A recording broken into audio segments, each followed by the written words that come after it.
YouTube channel of ACM also. It has started recording. We will share the entire video on YouTube channel of ACM also. Right. So just to give you a sense, what is this part of? This is part of the ACM India initiative of PhD Clinic, where PhD Clinic idea was to start off getting students doing PhD to interact with faculty, industry researchers, industry people, and getting inputs on what their PhD work is, getting feedback on their work. In the process, we identified there's lots of questions about PhD itself. So we thought we'll also get different sets of people talk to PhD students. PhD Clinic is mostly one-on-one to start with. Now we are trying this two-to-many, right? Two people answering questions for many people joining the call. And so that's PhD Clinic. So in future, we also have some ideas about getting industry people to actually join an AMA, answering questions of what are they looking for in PhD, freshly minted PhD, what qualities.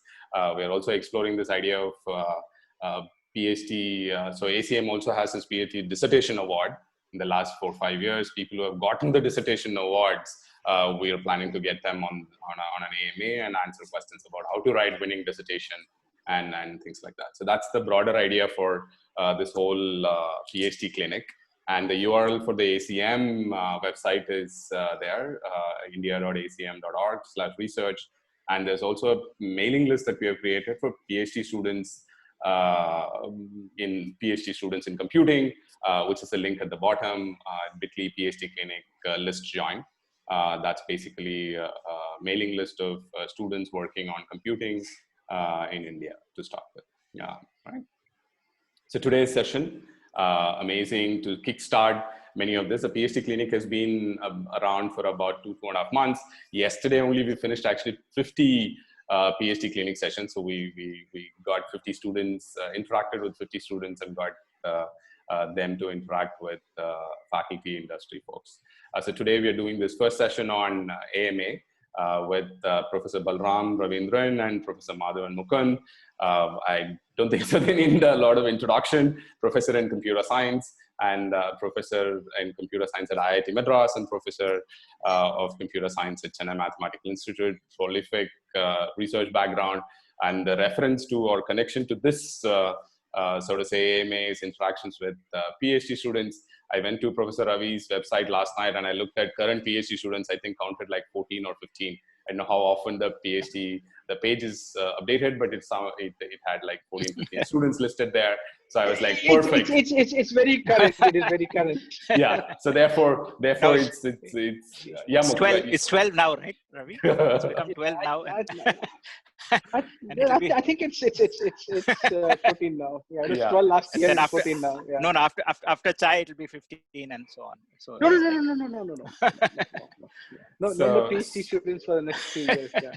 So yeah, so look at that, right? Having 15 PhD students at the time, I think we're talking to the right person for this session.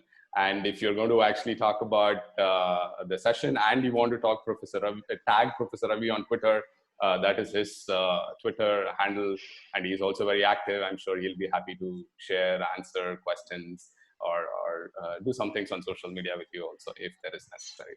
Yeah.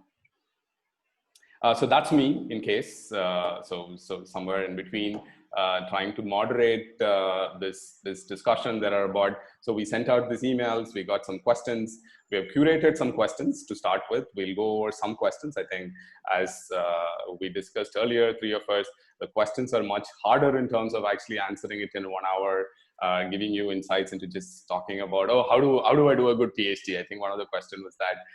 So I think these are all will take many years to actually find a good answer to it. So we'll try and actually answer as much as possible. I will moderate the discussion. So the way that we'll do is we will use the question answering session in the Zoom for your questions. If you have any questions you want to ask, you want me to actually transmit it and get both of them to think about it, talk about it, please use the Q&A feature, not the chat feature. I will monitor the Q&A feature for any questions or comments during the session. And I'm sure as you must have realized that, again, these questions about PhDs are not very easy to start with. So we'll start with some questions that we have already gotten, but we'll also take questions from the attendees right now. So we'll spend some 15, 20, 30 minutes on the curated questions so that all of you get some perspective from both of them. And then we'll take questions from the audience. Let's get started. So for Professor Ravi and Madhavan, please chime in answers anytime both of you want. Three of us have discussed how to go about it, but please do not restrict yourself to only who the question is posed to. Feel free to ask, answer, chime in any answers that you want. Anything you want to start saying, and then we can, both of you, if you want to say one or two lines, and then we can start. I will stop sharing, and then we can get on to the question answers. Yeah, so I think there are a lot of questions already. So I think let's not waste any time giving some abstract advice, and let's get to the questions, I think. Yeah. Yes. Okay. Yeah. Good. Yeah. Yeah. Okay. Good. So questions already coming. Please keep putting it. First, let's ask a question to Professor V, which is how to narrow down on a research problem. So the way I've also curated questions is there were some questions which are very similar, so I've kind of put them together. How to narrow down on a research problem with so many research works already being done in the field of CS, how to actually come up with a novel research problem. Okay. So that's not an easy question to answer. So the first thing is you have to read a lot.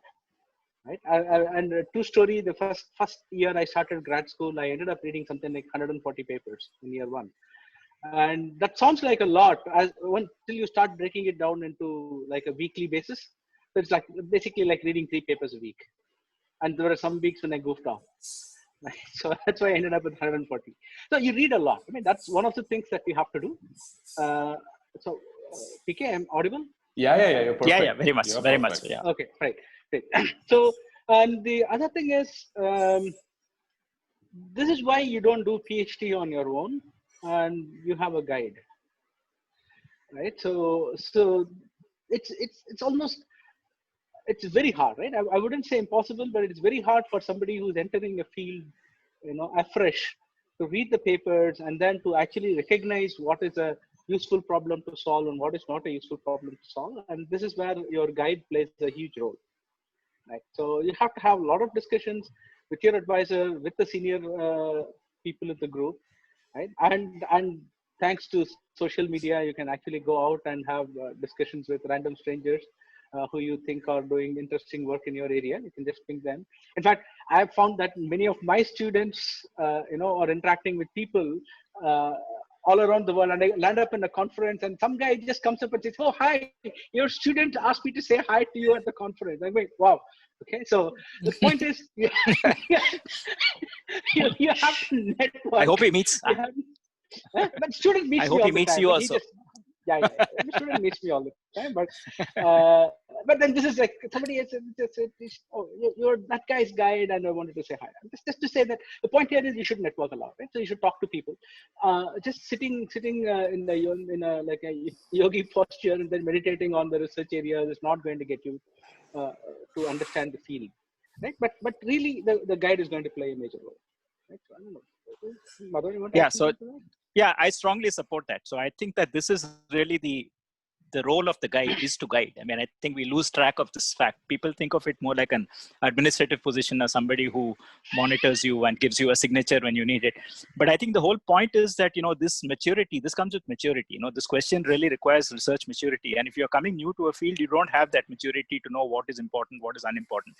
And it's the goal of a guide, I believe, to do 2 things. One is to point you in the right direction, but also to carve out a problem which is manageable. Because the other thing that people get confused by is that, somehow your PhD must end up being one path-breaking, Nobel Prize-winning piece of work. It's not intended to be something necessary. I mean, it could turn out that way if you happen to stumble on something very lucky, but it should not be something which you cannot manage. So it's more like an introduction to being independent. And only after you do this for some time, then you get the qualification to do this for someone else. So I think that guidance is the most important key in this, I think. Can I add something more?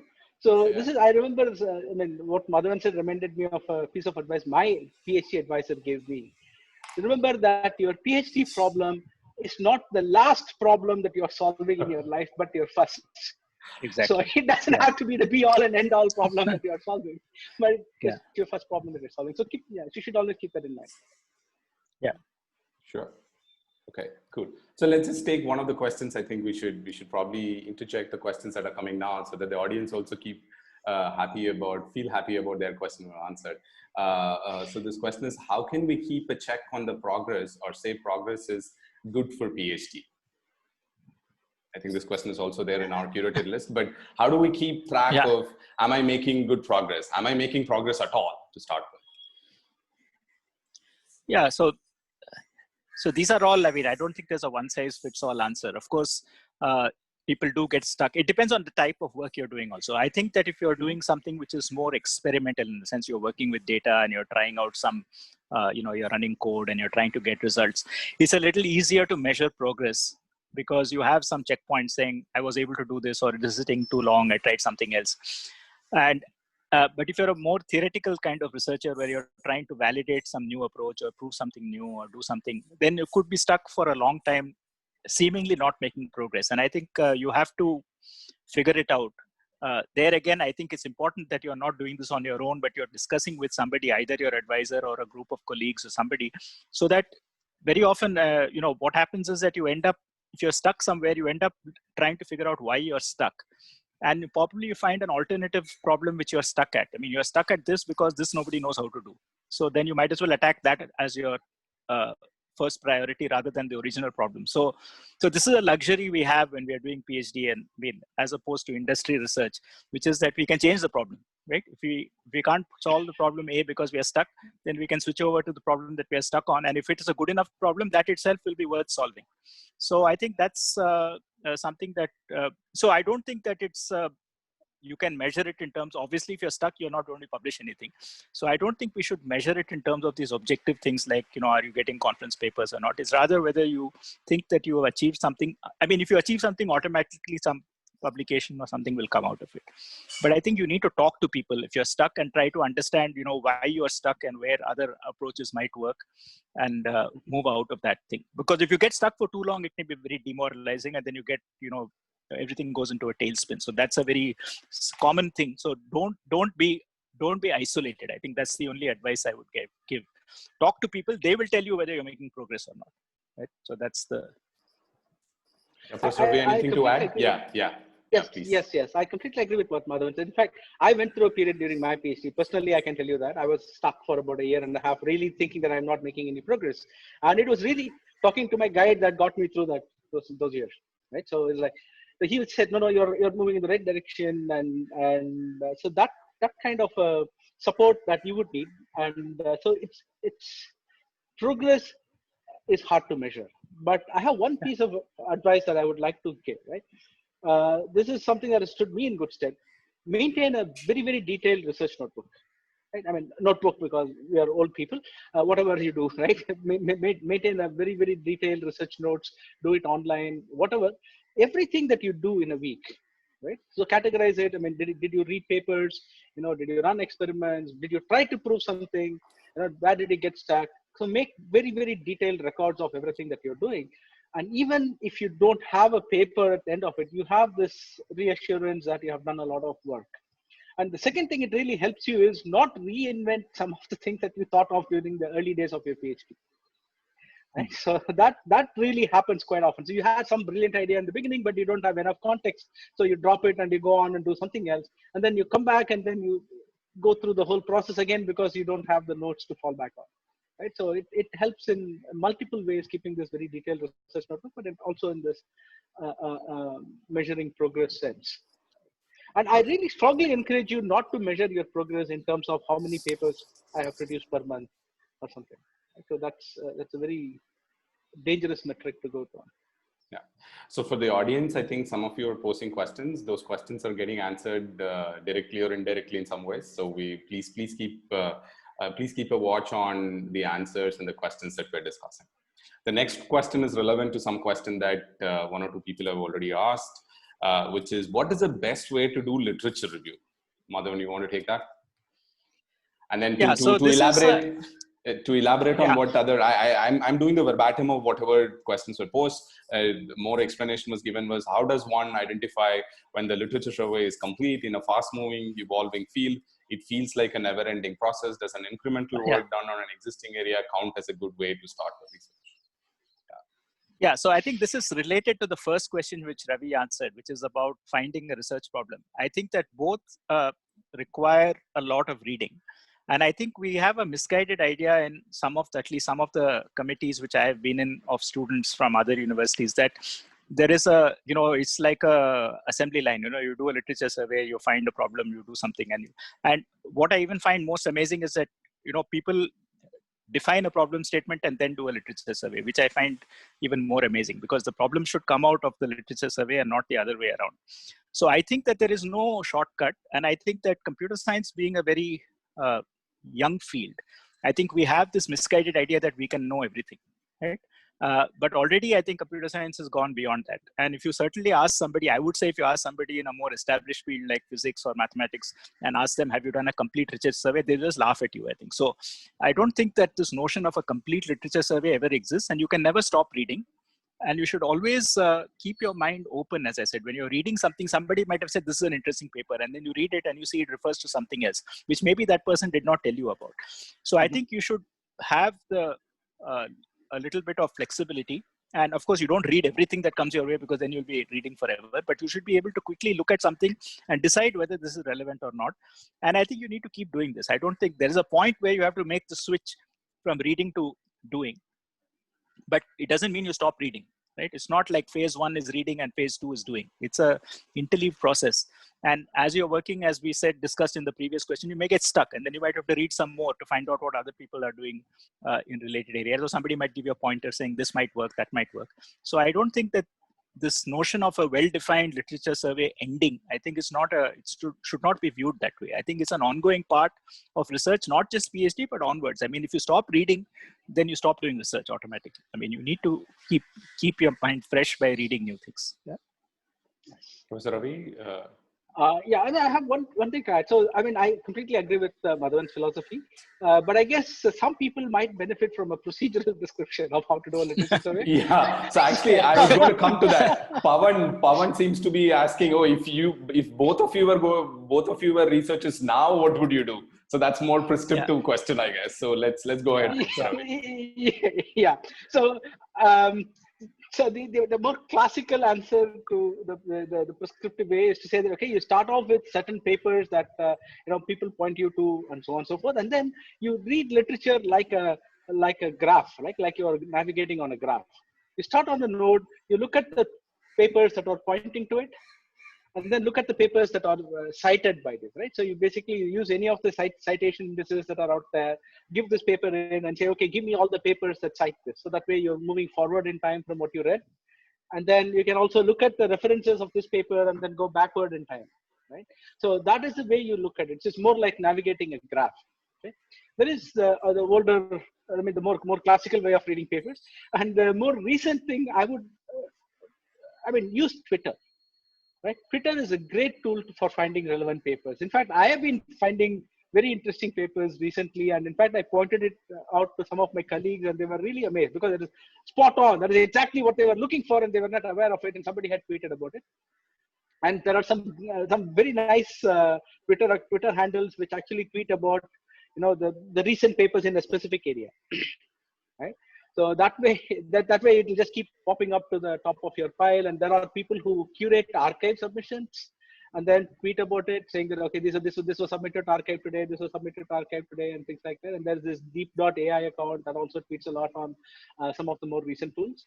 And so I would, recent papers, I would recommend using some of these things which are not available to us when we were students. Right? So literally, we had to rely on reading the papers and word of mouth and talking to people and so on and so forth. But now you have a lot more connections that you can. Yeah. I don't know whether if I'm allowed to give an answer to a question. Of course, yes. But just for as a pointer, because somebody asked a tool, Professor Ravi was mentioning about Twitter, all that. I think YouTube also is a good source. There are YouTube channels where people are summarizing the paper in 2 minutes. This guy has like 140,000 or 150,000 subscribers. And his job is when a paper gets published, he'll take the paper, take the images in the paper, just strip them all out, put it into a video, give a 2-minute summary of the video and make this video public. That's all he's doing. Yes, yeah. Some of those channels are really good. I mean, they actually do very good summaries. I agree. Yeah. So good. So let's move on with Pawan. I hope you got some answers, some directions to the questions that you asked. But let's move on.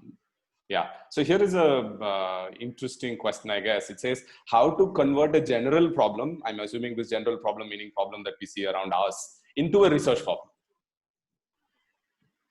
Professor Ravi, you want to take it? Or both of you can decide. Okay. So, I mean, we have looked at a few of these, but yeah, this is, I mean, the problem is a little vague at this point, right? So,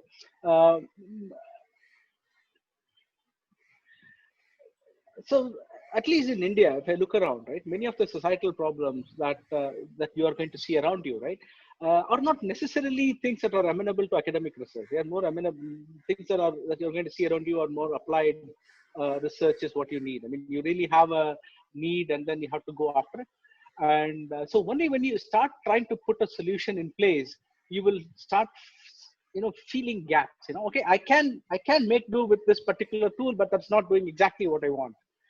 Right? In which case, then you go back and then you get into your literature reading phase, and then and go ahead and do the.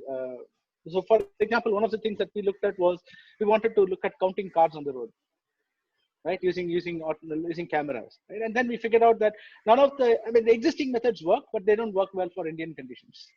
And then we started looking at a research problem of how do I, use a very, very small amounts of data from the Indian conditions and somehow use it in conjunction with the data that is available, in copious amounts, which is mostly Western vehicles, right? And then can you build something, right? And then we started there. We actually came to many different ways in which these data could be merged, and then we actually suggested a new way of looking at it, which had not been looked at least talked about a lot in the literature before that, right? So it's a very gradual process, and unless you get down to it, find the problems, I don't think you'll be able to make progress, right?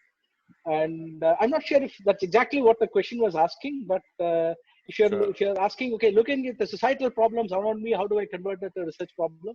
I think the first step would be to try solve the societal problem and figure out where you get stuck. And Madhavan, anything to add? Yeah, so I think I mentioned something before, and I think there is a connection here. I mean, so coming from a more theoretical perspective, more than say machine learning and data and all that, there, for instance, what you find is that, see, as researchers, we are very biased towards giving clean solutions, right? So we are biased towards giving aesthetically good solutions or provably good solutions or something which we can justify, whereas real problems require whatever will work. To make, if you want to take a problem in so-called real life and make an impact, then you have to adjust your sensibilities to, trade off this practicality of finding something that works for something that is, elegant and aesthetic, because I think the two don't necessarily go hand in hand. So that's why, you have these people who do purely academic research, and then you have people who do a lot of ad hoc, jugaad type of research, and they don't respect each other very much. And I think somewhere in the middle, I think we need people more in the middle. We don't have that many people, at least in Indian academia, we don't have many people who are in that midpoint talking to these two communities and making contributions. Yeah, and it's not an easy job, because I'm trying to do some of that, and it's incredibly hard talking to both people. Yeah. I completely agree. Yeah, but I mean, getting people to understand getting the problem stated properly and getting what they require is hard. So there is a certain amount of eliciting the problem from the person who wants it solved, unless you spot it yourself. But sometimes people come to you with a problem, and then you find out that they themselves don't know what it is that they want solved, right? Yeah. Or what is an acceptable solution. So I think it is not easy to take these. I mean, it's important, but it's not an easy task. So I think yeah, I don't think it's something you should do as a PhD student, honestly, unless you have somebody who's already part of a big group working on it and you have some clear idea about what you're doing. I don't think this should be your first attempt at research. I think it should come with more practice and more experience. Maturity and some confidence, self-confidence. I'm smiling because some of the questions, I think both of you will react very well. So let's take one or two and then I'll point out these questions, which is, this question is why most of researchers have started working on deep learning. Soumya is asking this, when same problems can be solved using some other easy techniques. Why is that the case? And this is also connected to one of the questions that we curated, right? So to do work in NLP and ML and all that. Ravi, this is your job. You're asking the wrong person. I have no idea why people are working. I think people are working in deep learning. No, I think it's a matter of fashion. I think more than anything else, I think these things. I think a lot of it goes by what people think is current and trendy and relevant, and I don't think that people put deep thought into this kind of thing. I completely agree. It happens in a lot of things. So deep learning is the most common phenomenon, but if something is new on the horizon and people feel that it's the cool thing to work in, they try to fit everything into that bucket.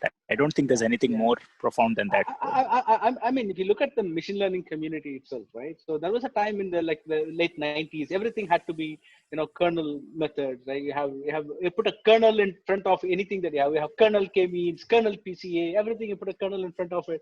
Unless you had kernels in there, nothing worked. And then the kernel fad went away, and then you had all this non-parametric modeling and non-parametric Bayesian estimates, etc. And then that went on for a while, and then deep learning came in, and now you have deep learning going on for a while. Okay, but there's a slightly slightly different reason also why people are using deep learning now, because there were certain marquee problems, like especially in computer vision and in speech and so on and so forth, which people had been struggling for not a year or two, but for decades, to get to acceptable performance. And suddenly there was this technique for whatever reason, right? So the benchmarks that were being used in the community, suddenly you found that you were beating those benchmarks. You're doing better than human level performance on those benchmarks. And so people said, okay, now we have a tool that actually works. And the second thing is a lot of the deep learning based solutions are getting rolled out into products. So it's good or bad is a different thing, right? So that is another reason that people are thinking that, so deep learning is the answer to everything, right? But thankfully, that's changing. The sentiment is changing a little bit now. Right? So people are talking more and more about neurosymbolic AI and looking at bringing in old school symbolic reasoning. And then trying to merge that with deep learning and so on and so forth, trying to get a sense of understanding of the world rather than just looking at correlations that come from deep learning. And another more prosaic answer to that is, if you don't work in deep learning, your papers don't get published. Right? So I mean, that's a fad, right? Even if I write a paper without deep learning in it, one of the reviewers is going to ask me, why didn't you compare it with the deep learning baseline? Right? So that's some amount of that peer pressure also enters into the picture. But like Madhavan said, this is not unique to deep learning. This happened like in the 90s, like I was saying, right? If you write a paper without kernels in it, they're going to ask you, hey, why didn't you compare it even with a simple SVM baseline? So why not do that? Right? So it's always there. The peer pressure is always there. But I think what is slightly different now is the level of flashy success that deep learning methods have had, and that's certainly sustaining the drive for much longer than the previous fads. Okay. So the next question is about writing, scientific writing. Again, Arun Kumar is asking in the chat. So I'm taking some questions from here so that they also feel being part of the conversation. Scientific writing is very important in a PhD program. Any suggestions on how to learn or improve writing? Madhavan? First of all, I completely agree with the sentiment. It is very important, and I think it is a shame that we do not form. I mean, both writing and presentation, I think, is something which we do not consciously teach. We assume that everybody learns it by osmosis, and this doesn't happen. I think you can teach it, I don't know how to teach it. I agree, but I can give you some. So I think one point that you, of course, if you read good papers, then you will write better papers. So there have been some people who have not necessarily in computer science, but in other areas have written things about style and in writing. But I think one thing one should remember is that one should be simple and one should be organized. I think many people make this mistake of thinking that, long words and complicated things are the hallmark of, showing that you have done something non-trivial. I think there used to be a story that, if somebody understood what you are giving and saying in a talk, then talk is no good because it's not complicated enough. And I think it should be exactly the other way around, right? You should be able to explain anything in a way that a non-specialist can follow at least the broad idea of what's going on. So I agree that it's important. I don't know, I have not tried to teach it consciously, but I think that try to write simple but effective things and try to organize. Imagine that you are reading. This is, I think, one thing that a lot of us don't try to imagine. Supposing you were reading this as a newcomer to the paper, would you understand the sequence in which the ideas are presented, the way in which it is organized? Say, if you have definitions and things like that, do you need to make it more clear? So I think that keeping the reader in mind is, I think, so one way is to give so one thing some colleagues have told me is that the best way to write something is to actually first present it, right? So if you try to give a talk to somebody, an audience, or it could be your research colleagues, could be students, could be anybody. When you explain something, you realize that, when you come to a point, somebody will say, but why are you doing this? And then you realize that why are you doing this? You are going to say afterwards. And so it helps you to reorder things. So I think giving a talk also helps you to organize your material in a more causally logical way. So that's one way to get your material organized. It doesn't help you write it. Writing is something still you have to do, but at least to get it, if you get it organized, I think the writing sorts itself out. The most problem is with the organization. The things are poorly organized. So they are not presented in a logical sequence and people have difficulty figuring out why this is suddenly popping up and so on.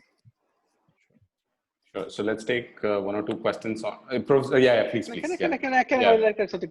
So I completely agree with what Madhavan said, but I also want to point out that it is an extremely difficult art to read a paper that you wrote as if somebody else is reading it. I mean, it's very hard to do that. I mean, you bring your own biases into it. So the best way to do that is practice. Okay.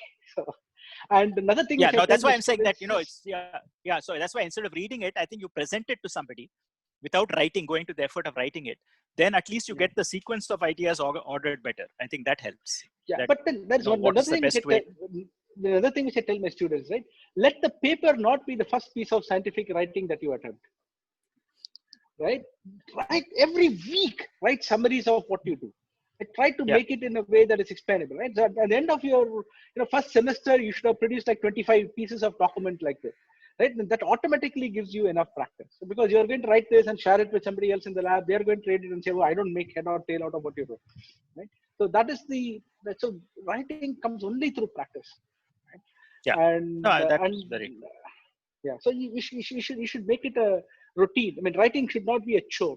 Right? You should make it a routine. So you should just think about it. Okay, I have an idea. Let me write it down first. Right? Let me not just try to explain it to people without getting my concrete things in place. I completely agree with making presentations because I always ask my students after they give me a report, I ask them to make a presentation so that it makes it easier for you to comprehend and things like that. But writing is very important. So one of my favorite old sayings is the thing, right? Writing is to thinking as alum is to muddy water. So if you add alum to water, it basically clarifies the water. It makes all the sediments settle at the bottom. So writing is to thinking. It makes your thinking clarified. It makes it all come up to the top. So writing is not something you just do for papers. You should do it all the time. Sorry. No, I agree. So writing helps you organize your thoughts. I definitely agree. So the more you go without writing, the more you keep all these different threads, which should be organized better. So I completely agree with you that writing at any point. So one suggestion, one idea that we tried in CMI, but it didn't get enough momentum is that to make people get some practice in reading and presenting, we actually used to pick out some so-called classic papers and assign them. So you have to read 2 or 3 papers, make a coherent presentation, and also write a summary. So this is another. You don't have to write your own stuff, as you said, Ravi. You need practice, so you can practice by writing some other. I mean, maybe you can, expository writing, I think, is the first step. If you can take somebody's work and explain it in simpler ways or in a different context, I think that's already a good start. So that's the one way to get some practice. Take 2 or 3 papers and try to summarize them in a coherent but technical way so that somebody else can benefit from the summary. So quick thing from my side, if it's okay. So I was asked to actually give a lecture, actually tutorial type of thing for 3 hours, couple of months back on scientific communication. So I was like, okay, what is this? I went and it really looks like what Professor Ravi said, which is that write very frequently. There's this whole area of research itself called blogomedia, which is people are writing blogs about papers, and people have studied the effect of writing blogs about research on research itself, which is how much of attention does your work get is also dependent on people's PhD students writing blogs, talking about other papers, like what Professor Ravi said earlier. Use Twitter to talk about it. You read a paper of an author, write a summary or say that you read it, tag the author, tag the students. It kind of gets a lot more, so to say, attention of your work also. And there are questions about tools. For quickly, I'll also tell, somebody asked a question about Mendeley. Do you want to make a comment about tools that people are using now for, so to say, literature review writing things? So I don't know much about this. So. Okay, so I can make a the comment. only Mendeley.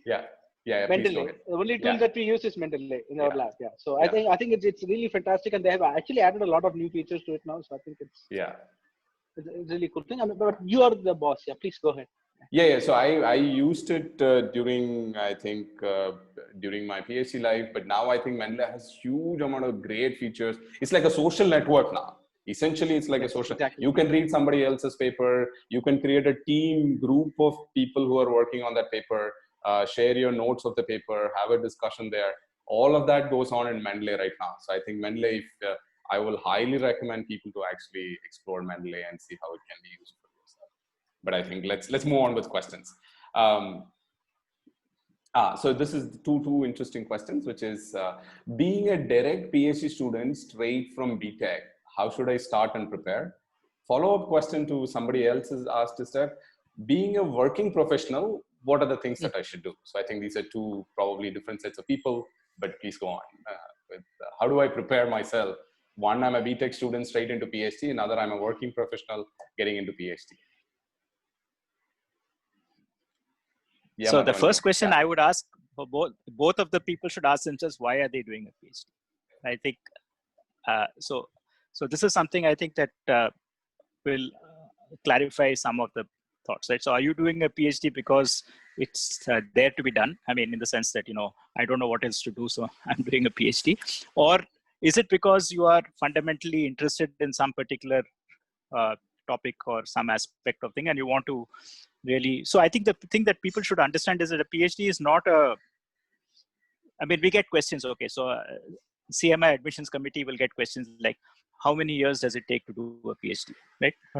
In the same sense that 4 semesters is an MSc and 6 semesters is a BSc. So how many semesters do I do a PhD? So it's not a deterministic process. And I think you cannot do a PhD unless you are committed to doing it and spending as much time and as much effort as it takes. Now, as a BTech student, typically my experience is that you don't have that much background to know what you're interested in. So I would say that you need to spend some time first trying to understand what it is that you really want to do. I rarely see a BTech student who has that degree of commitment to a particular area. On the other hand, the working professional, I think, typically comes with a better understanding of what it takes, in the sense that they're doing it as an alternative to something else, right? Namely, whatever they're doing in their job. So there, I think it's easier to justify. But again, the problem is to understand what it means to do a PhD, right? That you have to really... So I think one of the things that people make a mistake about when they are doing work. I mean, we get inquiries like that also, and I'm sure IIT also gets, people saying, I'm working on this in my company, in my startup, and whatever, and I think that I want to do more research on this and do it. But people seem to believe that this will happen automatically as a kind of byproduct of the work that they're already doing. Now, everybody working in an industry or a job has a deadline, which is what their job depends on. That's what their salary is driven by. Now, academic research will always take a second priority to that. And people underestimate that you have to put some fixed amount of budget, some amount of time to your research problem. It's not just enough to say that I'm doing this side by side and it's allied and all that. So I think from the industry perspective, person coming into a PhD part-time, they must have, not just for themselves, but their organization must recognize, I feel, the value of this PhD and give the person space and time to do it in addition, and effectively reduce their requirements there. But for the BTech student, I think it's really ambitious to something. I mean, there are, of course, some students who can do it, but I think it's better to spend a little bit of time thinking about what you want to do. So preparing really is an extension of this, this literature survey, but in a much broader sense. It's an area survey, more like that. You have to talk to faculty who are doing research, find out what kind of problems they look at, and see whether any of these areas appeal to you in a broad sense, and then narrow it down. And I think if you don't have that time and luxury, I think you're not doing yourself justice, I think, in terms of choosing a research career. Yeah, Professor Ravi. Yeah. So about a third of my large pool of PhD students are people who are doing their PhD part-time. Right? They're already working in industry, and then they're also doing it with me. And almost most of my other students also have spent some time in the industry before they came to do the PhD. Right? And so, in fact, this is very nice because they bring in the level of maturity in their thinking that is needed in order to approach research problems. But the advice I give to the people who are doing their part-time PhDs with me is exactly echoes what Madhavan said. Don't take your day job and make that into your PhD problem. Okay, so take something that is aligned to the day job. I mean, if I'm going to do something completely orthogonal, maybe the company might not be very receptive of you doing something completely unrelated to your work. I mean, sometimes it happens. In fact, I have both cases. One where the students are very closely aligned to what they are doing in their day job. But a couple of other cases where they are doing something completely unrelated to what they are doing in their offices. And it's necessarily slower. Because they basically have to figure out wherever there is free time and then squeeze in their work and so on and so forth, right? And having a clarity of purpose when you get into your PhD is very important. And it's not a simple undertaking, right? You're going to spend several years of your life working on a PhD, and if you're not sure what you are getting yourself into for that, then it's just going to be hell. Either you're going to drop out or you're going to be miserable throughout the whole PhD. So have a clarity of goal before you get in, and depending on that clarity, you're going to decide what you're doing. Right? So in fact, I think I'm just paraphrasing what Madhavan said at the beginning, and but I just wanted to point out that don't do your day job as a PhD. So here is a question I think somebody is asking. It's connecting to what Madhavan said about CMA question. How many years does it take? My question is, how many research papers is required to find a research problem? How many research papers? Papers should I read to find a research problem? That's a huge random variable. Yeah. I'm not sure what is the distribution and how to even find an expectation for that. Yeah. So I think this is what I think Ravi said at the beginning. I think that ideally you should not be finding the research problem, at least for a PhD, you should not be finding it yourself. You should be getting some guidance to find it. And if you don't do that, then it can be a huge challenge to zero in on something which is, tractable. I mean, you can always find problems, but whether it is worth doing, on one level it's trivial, it's just kind of an exercise left over for somebody else's work, or at the other end it's so hard that you'll get frustrated because you can't do it. So finding something which is doable, I think, without guidance is a big challenge, I think. Okay, I hope Sumant and anonymous attendee got your answers for BTech and professional. Now let's go to the other end of a PhD life. This was about getting in. I think some questions are about what skills do you think I should have when I get out? So how to bring novelty, so skills to equip during PhD for job hunting, both let's take academia and industry. So both academia and industry are looking for different skill sets. Right? So for year in this case, let's do academia. Given that both of you are in academia, let's do academia part. Yeah. What skills should skills should a PhD student look to develop during PhD life that will help them do a job hunting in academia? Yeah, Madhavan, you want to do? So I think the first thing, this is something which I find in interviews, for instance, right? I find that many students know very little outside their PhD. So they have a very narrow domain of understanding. So I think that, see, if you're going to take up an academic job, the chances are that there is going to be some teaching associated with it, and you're going to be interacting with colleagues from different areas and all that. And of course, even from your own research, I mean, while you're doing a PhD, you're kind of on a path to get your thesis done, but you can't be on that path forever. It's not going to be a fruitful way to, so you need to have other interests. So I think one thing which I do find is that there's an increasing trend to think of anything not related to your thesis as irrelevant. And I think that it's important to be exposed to all these areas, you know, that and I mean completely different things also. I mean, it's not just that within, I mean, things are so narrow that people will know only, you know, as we say in machine learning, they will only know, say, for example, deep learning, and they won't know anything about kernels. That is one extreme, but people will know only machine learning and they won't know anything about any other field. And I think that's also bad. So I think that some degree of breadth is important. And of course, communication skills. I think communication skills are a must everywhere, but I think especially in academia, because you're going to stand up in front of students and teach and explain things, you should have some confidence in being able to communicate ideas to others in a way that they can understand. I think these are the two things that I would look for when I talk to a potential candidate who is applying for in an interview or something.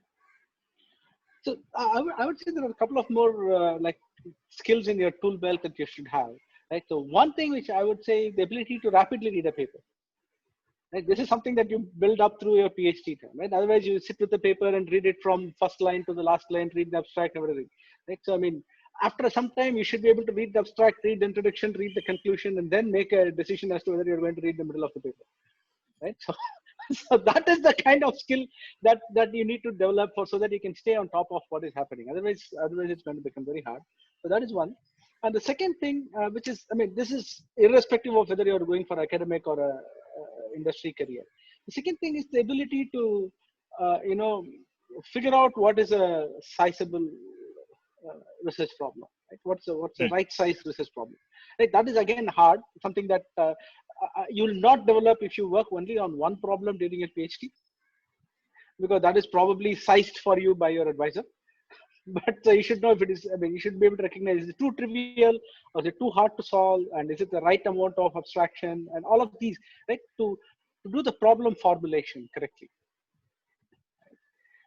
So I forget who was supposed to have said this thing, that the computer is useless. All it can provide me with are answers.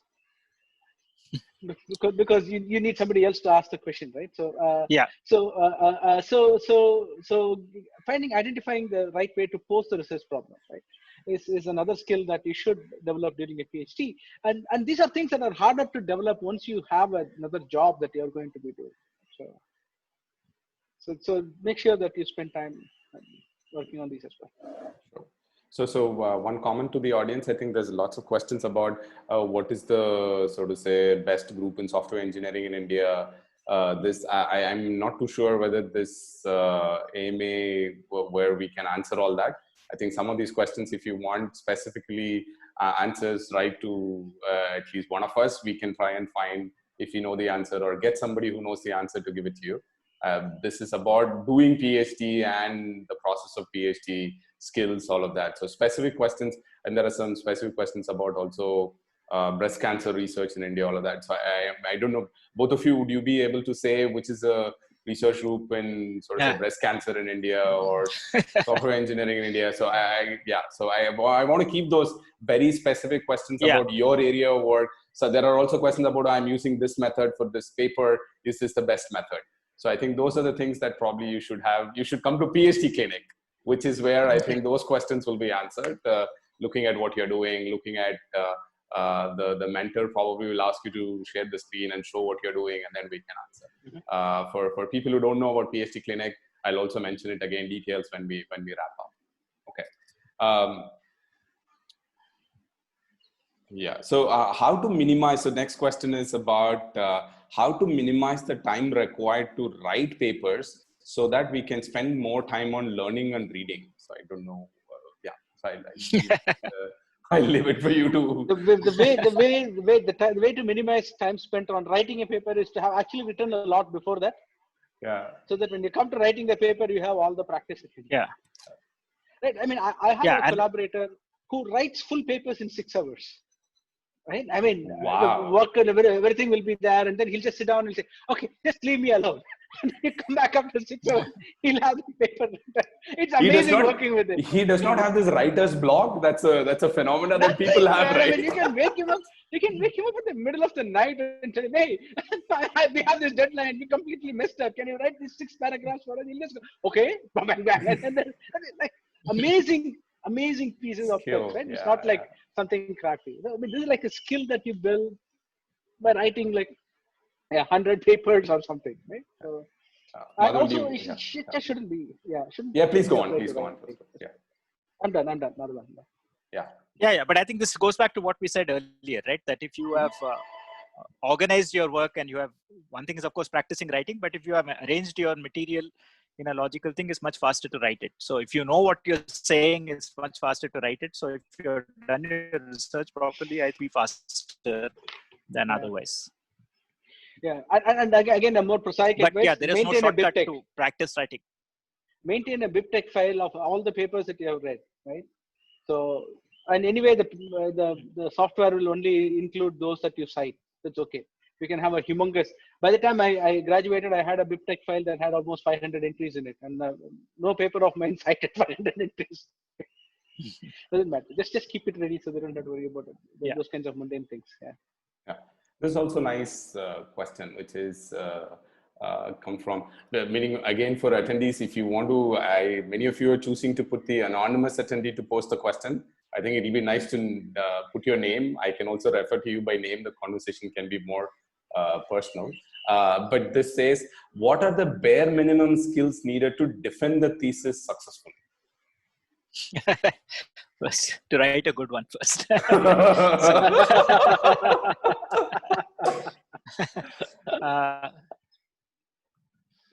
So I mean, but honestly, I mean, if you come to the stage of defending a thesis, it should not have to require too much work. I think that, that it should have already been validated by, first of all, again, the advisor should be the one who takes a call whether this is work which warrants a thesis or not. But also the whole reason why we typically, almost any institution would have reviews and external reviews and all that. And so I don't think that one should be too concerned about the defense part of it if the work is reasonable. I don't think that all PhD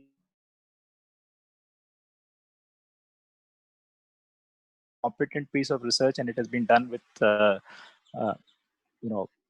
with a reasonable degree of meticulousness. I think it will be defendable. I don't think it should be a concern. At least to me.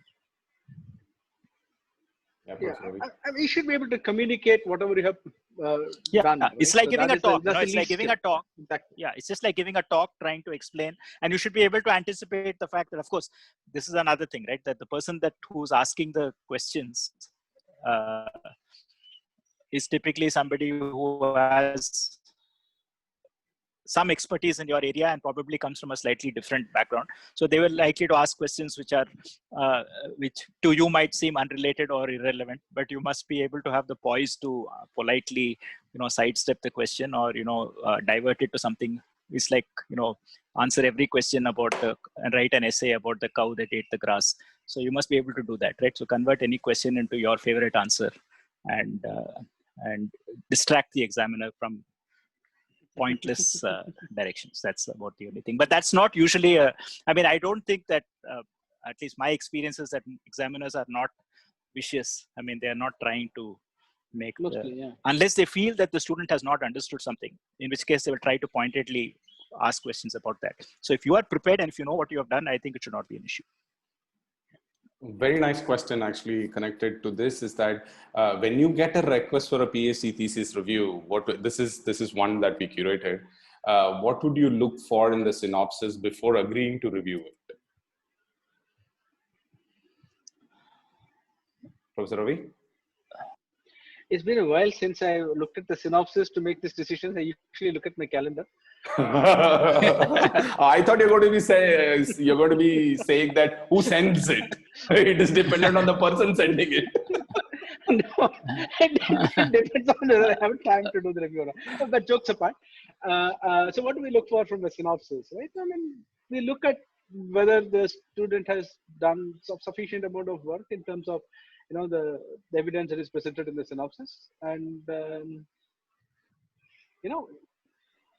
yeah. So at this point, I also feel that given that we are a small community, academic community, in some sense, it's an academic duty to agree to review in many cases, not necessarily something that I have a luxury of too much of choice, right? So as long as the thesis looks like they have done something, as long as I'm confident that I can make a judgment on the work, I would say yes. There are sometimes you look at the synopsis and you know that, okay, if this comes to me, I'm going to reject it. So then I will reject it at the synopsis stage itself. I'll say, no, please don't send it to me for review.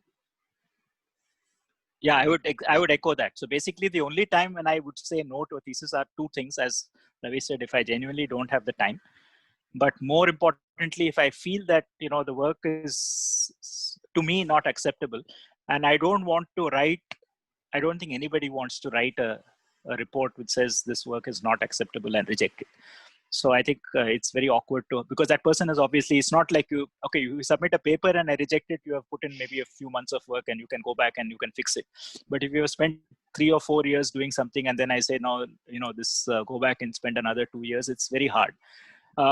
So I would not like to be that. So I try to find polite ways of getting out of it, but it happens. It's undeniable. So you have to take a judgment call on whether the work that is reported looks reasonable to you or not, as Ravi said. And if it looks reasonable, and if you have the time, I also consider that it's an obligation to do it, as a kind of an academic, scientific, technical, moral obligation to do it. So unless I really don't have the time, I would say yes, if it meets these broad parameters that I would not. So first I have to say I will not reject it. Then it's okay. Right? That's fine. Sure. So next question is about conferences, venues for publication. How can we decide based on the novelty that it should be submitted to a tier A star, A, or a B? Sometimes it confuses a lot. And to be on safer side, I prefer tier B. So how do I decide where to submit? I saw the question that you had. I was happy that you had marked it for Madhavan when I saw the question. Oh, is it okay? No, so this is undeniably. This is a very hard decision to make. Where to. So I think if you have some experience and if it's an area which you have some familiarity, you have an idea that how difficult or how novel or how whatever and which level of conference this kind of thing will be accepted. It's not necessarily a question of A star and B. It's also that different conferences. So I don't do machine learning conferences, so I can't talk about machine learning. But if you look at conferences in the kind of work that I do in theoretical computer science, right? So there are different conferences which are equally, sort of, say, prestigious, but they have traditionally different focuses. So some kind of papers will go well in type A conference, and these papers would not be accepted in type B because the community there is different. So I think you need to know a little bit about the conference also, not just go by the ranking of the conference. So I think what helps is to actually go back and look at the different papers which have appeared in those conferences over the past few years to take a judgment on what typically flies. But a lot of this is also somewhat I mean, I had a discussion in a PhD clinic with one of the students, which is that the very top conferences also tend to operate within some closed groups. So if you're trying to break into a closed group on your own, sometimes it is harder. So in that sense, the less ranked conferences are easier to publish in. So, but there is no, I think the best way is to get a sense by looking at papers from those, if you're not familiar, to get a sense from looking at the different papers in that conference, whether your paper is at that level or it's less or not, and then make a call as an objective thing. But everything, there's nothing objective about conferences, unfortunately. So a lot of it is subjective. So you have to go by who's on the committee and what areas are represented and what type of papers are typically seen and this kind of thing also. I mean, it's largely the same in the AI and machine learning as well. I mean, each conference has a very different kind of focus. And if you send it to the wrong focus conference, even if it is lower rank, quote unquote, you might not get in. Just because, in fact, I've had one paper rejected from a conference because one of the students sent it without checking with me. They rejected it saying that, well, we could not find a reviewer whose area of expertise overlapped with your paper. So they sent it back. And it was not even a B ranked conference. Okay. So you have to be careful. Yeah. You have to understand the ecosystem before you start communicating papers. It's just not A star, A and B. And see, in India we're in a slight disadvantage because in Europe and in US you have this very rich, vibrant workshop culture. Right, so people submit these papers to these workshops, then they get feedback, and they can go talk to the people in workshop and get a sense of where the paper will fit, and so on and so forth. And the turnaround time for us is very large, and quite often these workshops are happening outside India. We're not able to go there, and so that makes it harder for us. And so we should. I mean, we are trying some of this. ACM is certainly trying some of this with their research scholar summits and even some of the conferences. Many of the ACM India conferences have a PhD forum now that happen in India. So those are good places for you to, like do a trial balloon of your work and then get a sense of where they should go. And these are happening in India. So it should be easy for you to get to. Okay, so next question is about, is it possible to this, I think people have asked in the past, is it possible to complete a PhD without publishing any research paper? Is it? Professor Ravi, Madhavan, any thoughts? So I missed the beginning. So is it possible to do a PhD, get a PhD without publishing? Is that the question? Yes. Yeah. So I would say, okay, from a purely bureaucratic point of view, probably not, because I don't think any Indian academic institution currently will accept a PhD thesis in which there are no publications arising out of it. Yeah. But from a more realistic perspective, I think that unless you are working on Fermat's last theorem or the equivalent, which is a kind of long-standing problem, and you solve it and you have not published it and everybody accepts the value of the solution, I think unless you validate your solution periodically by posting it through peers, I think it's very hard to believe that at the end of it you have actually achieved something which is worth a PhD. So I think it's more, the publications are more like, checkpoints. It's not the paper itself, but the fact that you're on the right track and that people value what you're doing, and somebody at least values what you're doing.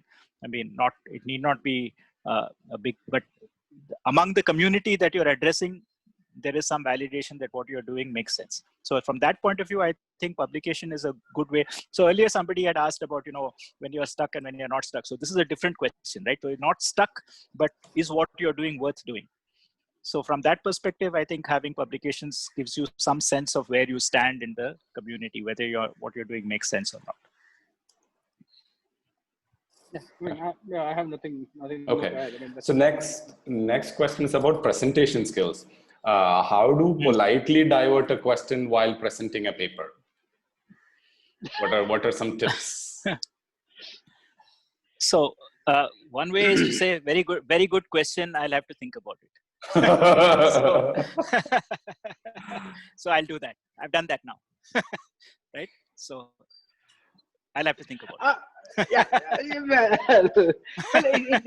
It depends on how persistent or how obnoxious the questioner is. But normally, something like, That is a great question. So why don't we take it offline after the talk, and then Yeah, continuing to give the talk is actually something that works more often. yeah, And in fact, yeah. I was at a conference where a person actually stood up and was persistently, repeatedly asking this question. And the speaker had to ask him, "Can you please sit down and let me continue with the talk?" Yeah, Okay. But normally saying things like, first thing is never not acknowledge a question, right? So that yeah, is extremely rude. So don't think that you can get away by answering the question by not acknowledging it. So say that it's a great question, and like Madhavan said, I have never thought about it. I have to think about it. It's a perfectly valid answer, yeah, but sometimes you might feel a little reluctant to give that. Standing up in front of all those people and saying that, in which cases you can always say that, yeah, why don't we take it offline? And more often than not, that guy will be running away to catch the next question, next talk or next event or something. They might not come back to you and ask you the question. And even if they come back, you can always have a more candid discussion with them, and rather than trying to answer it on your feet. yeah. Sure. Next one is about balance of life. How to keep a healthy balance between PhD work and other life commitments. What is a good strategy to divide time among PhD and non-PhD things? How does it change in different phases of PhD life?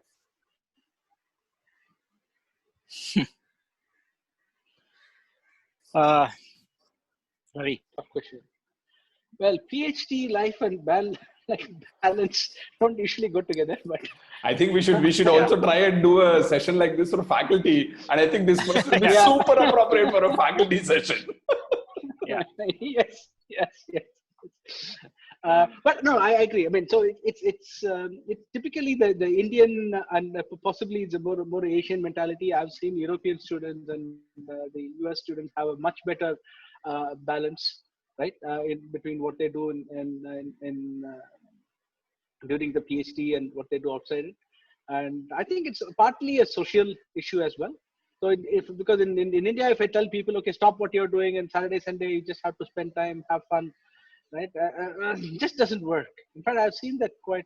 It just doesn't work. People are, if they're stuck on a problem, they're happy to work throughout the weekend, and then they forget about all the other things that they do. It's. I think it's bad, but I don't know if there is an easy answer, easy way of fixing it. Well, I think it's a much deeper societal problem Yeah. ingrained in our brains, and of course this will get worse as you get towards the end of your PhD, where you're rushing up, trying to get all your papers out and getting your thesis written, getting it reviewed by your advisor, and all of this. That's fine. I mean, doing a 3-month period where you do nothing but your PhD is okay. It's probably needed for you to finish up, wind up, tie the bow, and graduate. But do this over a period of 4 years and do nothing else but the PhD might not be a healthy option. But I'm not sure what the easy way to strike that balance. I don't know if Madhavan has any idea on that. Yeah, so I think there are two sides to the question. I think one side is what you've addressed, which is that you just, it consumes you, that you spend a lot of your time doing it. But I also think that there is another side to it, which is that I think we are not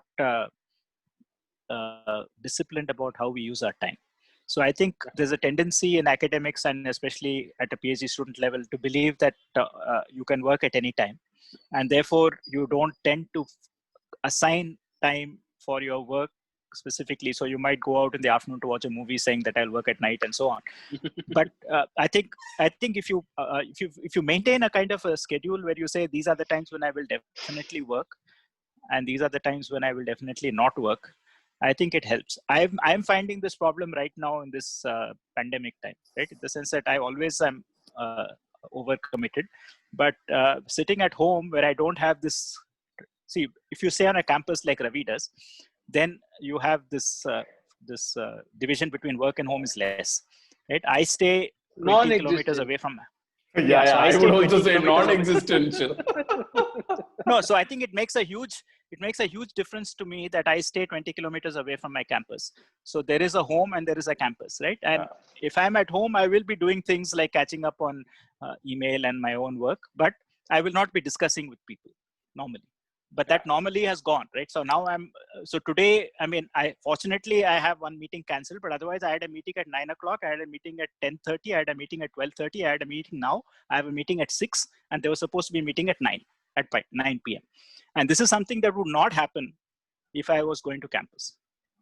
Yeah. So I think this notion of time being allocated for work and not work, I think if you don't make that distinction, you get consumed in a different way, not necessarily because you're doing too much, but it's just that you don't have quality time to do your work and you don't have quality time to not do your work. I mean, both are kind of, you're always missing one or the other. You wish you were away doing something fun, and when you're doing something fun, you're guilty about not having done your PhD work. So I think it's important to make a realistic schedule and try to stick to it. I think that helps in maintaining this difference.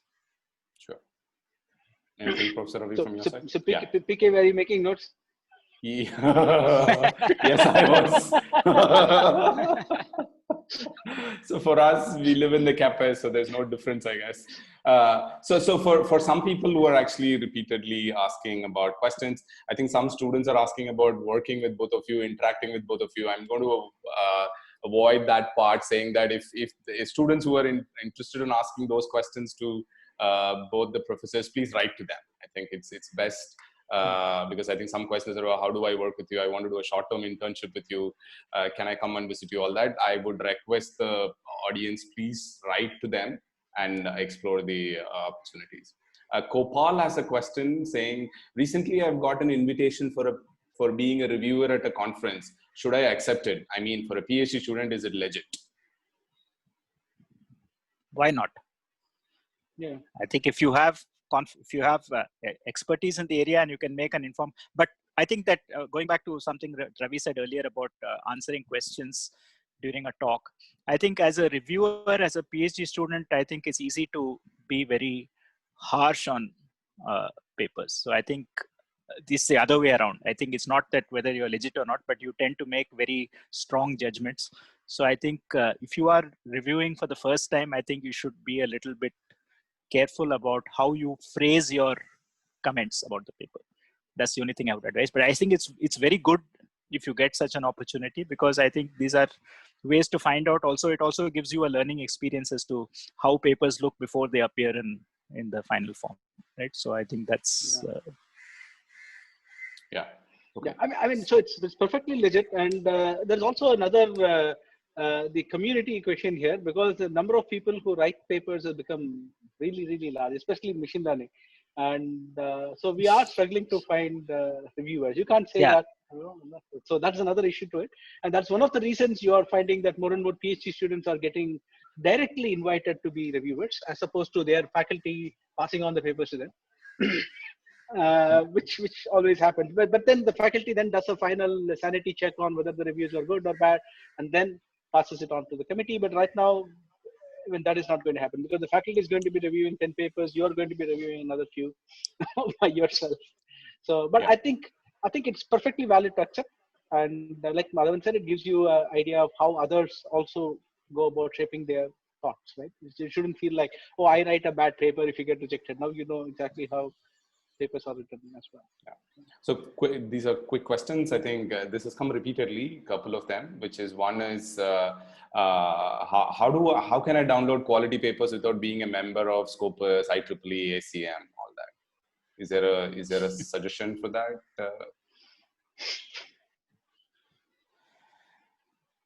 This is it's a big. I mean, it's a big question. I don't think there's an easy answer. Yeah, gently, that's probably the way it is right now. But fortunately, one thing that works is that, because in most cases, if they're recent papers, right? If they're recent papers, in most cases, if you can find the author, you can contact them and they will send you the paper. Right? That works. So that's if they're old papers, then it's harder. Like if you're reading something which was published, 20, 30 years ago, and it's not, the person is not around to answer your questions and to give you a copy, then it's harder. But if it's a recent paper, I think simplest is just ask the author for a copy. So we'll keep a watch on the time. So another 5-6 minutes, we should wrap up. Last couple of questions. If there are more questions, please ask. But I'm going to pick this question. Has come up a couple of times and many more. I will let both of you to answer or avoid however. The question is how to deal with guide's negativity. What if guide is not properly communicating with the students? And this version, there is many versions of this questions in the curation that I did. So. All right. Yeah. Yeah. So this is hard. This is hard. Yeah. So I think you have to find another faculty member or somebody who can, first of all, there are two parts of it, right? One is how to deal with the guide, but the other part of it is how to get guidance. Right? So you cannot, if you cannot get guidance, then you need to find somebody who can provide that guidance. So you need to find somebody else whom you can talk to about the work. A separate issue is a social issue of dealing with the guide who's being unpleasant. So that part I don't know how to resolve. But also, if you talk to somebody else, then it might aggravate the unpleasantness. So that's also an issue that one has to deal with. But I think there is no simple solution for this. I think. Sure. So it's a human relations problem. Yeah. Choose your guide wisely. So Pawan has this question. I think this both of you touched upon in different ways, but I think he's asking a very direct question about how to find right people to team up. I think this network, I think both of you kind of mentioned in multiple places, have a good network of people to interact with, group of people, all that. So is there a good suggestion? I have one thought, but I will let you to answer it first. Yeah, so I mean, since I'm not a social media person, I can only say that in the real world, you find this by meeting people, right? You interact with them in I mean, if it's a community which is local, it might be in your institution or in your city if you have multiple institutions, or in workshops and conferences. So that's the real, I think, virtue of presenting things in conferences, that you get to meet people who are working, and then you may not be geographically co-located. After that, you can continue your conversation online. So this is one way to do it, or through reading things and getting in touch with people. I think Ravi also at some point alluded to that you can reach out to people even if you've never met them. So that I think is much easier to do with social media than it was with more conventional ways of doing it. So I would say that, so this is all I can offer, but probably you guys are more savvy about this. Yeah, I mean, there's one thing is to connect, but I think the question is finding the right people, right? Yeah. So it is not sufficient. In my experience, if you want to do collaborative research, it is not sufficient that the person works in the same area as you, but there should be more of a emotional connect as well. You should think similarly in some sense, right? So you should have a wavelength in which you sync on. Otherwise, you might have a very brilliant person, but you just won't be able to work with them properly. And this actually goes back to the guide question as well. But so find the right person, and PK has the right answer for this. Yeah. No. My answer was that join the PhD clinic mailing list. I think that's where I was at, because I already have Professor Ravi. I already have people in the mailing list who are posting questions. Somebody is posting a question about what they're working on, and somebody is looking at it and answering it. I mean, that's the network that we want, right?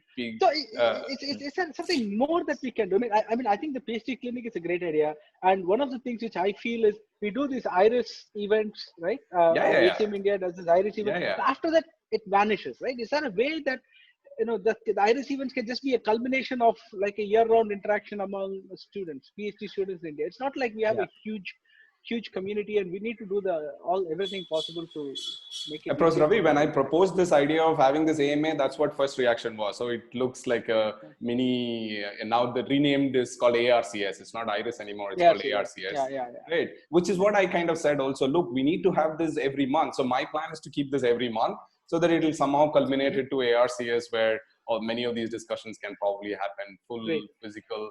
Many people who are asking questions here will show up in ARCS because they are more excited about finding these answers and everything. That's how I see it. So we should have something more persistent than a mailing list, maybe. Something like a Reddit or. Reddit. I'm even okay if there's a critical mass, we can even do, so to say, location based, right? We can get the PhD students in computing in Chennai to meet up somehow together, not necessarily only from one institute, but cutting across institutes. I don't think so. These are harder ways of harder, so to say, mechanisms, frameworks to build. But we need to find critical mass. Now I'm looking for only where the critical mass is in these kind of questions that I'm asking. So once we have some decent answer, we should be able to explore even meeting in person. So one or two questions and then we should stop. Ahmed has this question about What do you think about publishing of survey paper? Many PhD and master's supervisors ask students to publish survey paper on the first year of PhD course. How can a PhD or a master's student review, make comments and publish it about a research work which may be accomplished by experts and scientists? We can keep it short and then we can do one more question and we can talk about it. Yeah, please.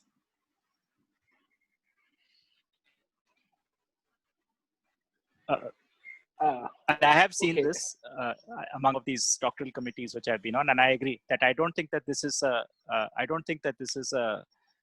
legitimate thing. I think, as the person who asked the question suggests, if I am an expert and I am, if I've been working in this area for 5 or 10 years, it makes sense for me to give a survey of consolidating what are the good things which have come out and kind of highlighting the important things. So I think a survey is good, as I hinted before, to practice your own writing, to give you a way of validating whether you can explain something. But to try and publish it, I think is a little bit. I don't think it's a good good practice. I agree. So I mean, you write the survey paper that goes into the related work section of your thesis, right? You should not necessarily try to publish it somewhere as an exercise.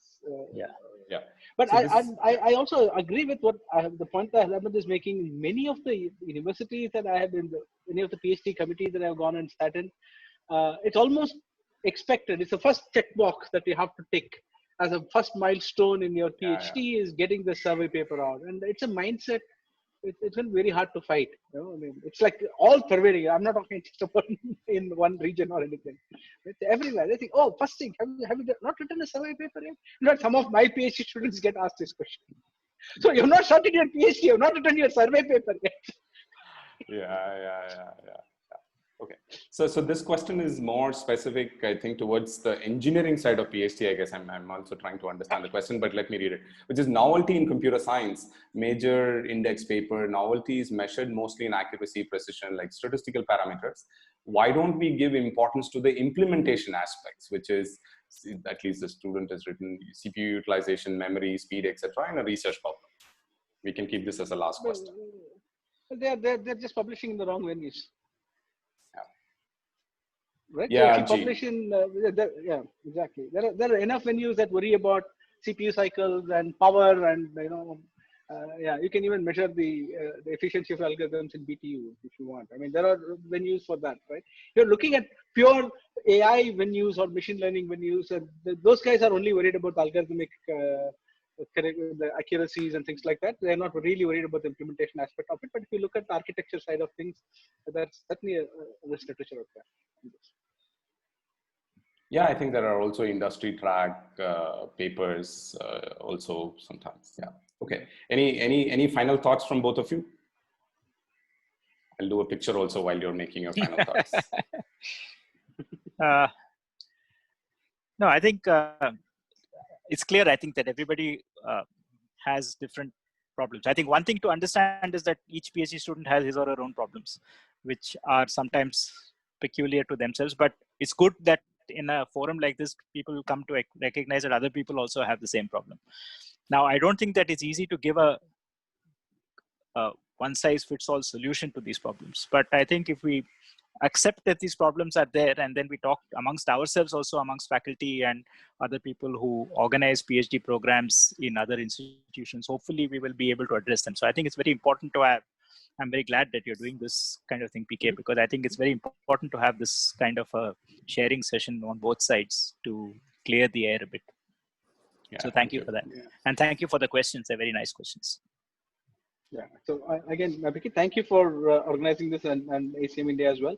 And like Madhavan said, so PhD is partly a personal journey, right? So you do change a lot. I mean, certainly not as much as you change during your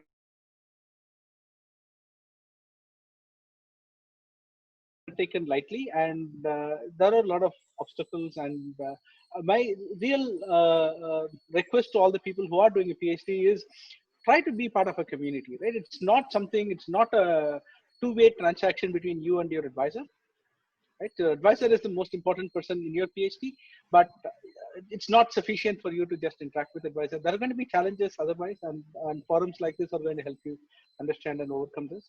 and try to get the most out of the time that you spend doing your PhD. This very rarely do you get time to do this much pure research later in your career. Yeah. So my final thoughts. Thanks for everyone for attending. I think it's fabulous to see so many people interested. As Professor Ravi started saying, Friday evening is probably the wrong time, but I think it was nice to have so many questions. I will try and sort of say curate questions from here. So here is the ACM handle for people who joined in a little late. These are the first few things I showed. If you are interested in following anything about ACM India, talking about the session, I see a lot of pleasantries coming about the session itself. Thanks to both Professor Ravi and Professor Madhavan for taking their time, sharing their wisdom, and giving some specific, some very prescriptive, some slightly abstract suggestions. Please tag ACM India accounts, and for specific so to say inputs that you want, please attend the PhD clinic where there is one-to-one interaction with a faculty or industry researcher. And some of you asked about joining, how do you create a community?